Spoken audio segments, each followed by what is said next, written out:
We're the Wandering Canucks, and as you know, we spend a lot of time in Nassau in the Bahamas. And what we thought we would do is give you a review of some of the things that we thought would be good for families to do.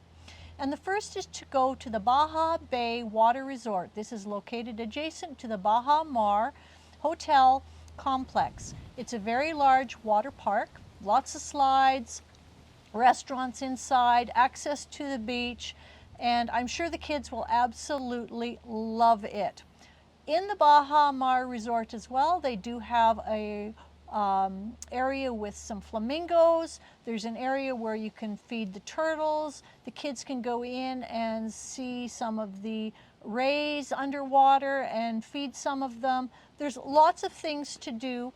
It's definitely a place that a family would probably consider to stay just because of all the activities that are there, and you don't have to be going out all around the island trying to find something to do. It's also good for kids of various ages because they've got activities that are good for both the younger kids, the younger teenagers, the older teenagers, and then there's lots for the adults to do as well. So Baha Mar and Baha Bay Water Park, definitely high on the list for family activities.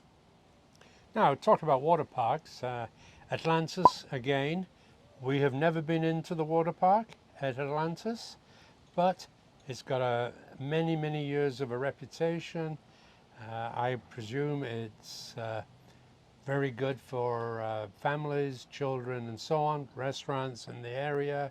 And yeah, you know, Baha Mar 1, a lot newer. Atlantis, a little bit older. Go to the water park there, try it out. Another good place to go with the families is Junkanoo Beach. You've got a beautiful white sandy beach. There's good swimming there. You can see boats going back and forth. And there's lots of little vendors with food shacks, massage, there's bars. You can rent beach umbrellas or beach chairs if you don't have them with you. It's just a real fun, busy place, and lots of the locals are there as well. And we just think that would be a really good place for the kids and the families. Yeah, agreed. And if you get hungry, the kids can find something to snack on there. And don't be scared of buying from these vendors because they're all local Bahamian, and they do a good trade there. Nice place to go. Junkanoo Beach, interesting. And if kids are into pirates, there's a company there that's the Pirate Jeep Tours. And you go with a pirate as your guide, taking you around the island and telling you the different stories of the pirates in the Bahamas. And who knows, you go to a sandy beach with them and the kids could try and dig for gold and treasure. There's lots of stories about the pirates in the Bahamas, and I think you'll find it very entertaining, especially if the kids are into pirates. I agree. The Pirate Jeep Tours, actually know the owner. He's very much like a pirate. And yeah, they have, they take a tour. There might be 10 or even 15 of these Jeeps, and they'll all follow each other and giving the tourists a nice tour of the island from a different perspective. So, Mr. Wandering Canuck, do you remember where Captain Hook got his hook from? No. It's a second-hand shop. Okay, let's go on to the next item. Montague Beach. Now this is an actual fish market where the local fishermen sell the fish, but it's well worth going just for the humor factor, because it's not like your regular fish market that you see in you know, in North America and other places. This is where the catch of the day is whatever they've caught. The local fishermen will have unloaded their boat, which the boat may be no more than a wooden skiff of about 10 feet long, and they put it into a cooler, and they'll sell their fish that day and negotiate with them. Well, and when it comes to negotiating, you have to decide, do you want the head on, the head off, the fish gutted, the fish not gutted, the fish scaled or not scaled, because those will all go into the final price. But they're lovely people, fresh fish, and they'll even tell you how to cook the fish to get the best results. So that's always a fun place to go. It's on the east end of the island and worth the trip. There's some beach areas around there, picnic areas, a big park. There's also one of the old forts out there. So definitely something that's a good place to go with the kids. Yep. And as I said, it's whatever they've caught that day. Obviously, you'll find red snapper there. There'll be some of the vendors will have lobster. There'll be some crab. And it's all, when I mean fresh, they've only just caught that an hour before. Great place to entertain the family for at least half an hour. And if you've got somewhere to cook it, buy one of them. Their prices will be good. A lot of the hotels, if you speak to the kitchen staff, are more than happy to prepare the local fish if you bring it into them. So if you went on a boat charter and brought the fish in, or caught fish, the hotel restaurants will often cook it for you. Yeah. Next one, Fort Charlotte.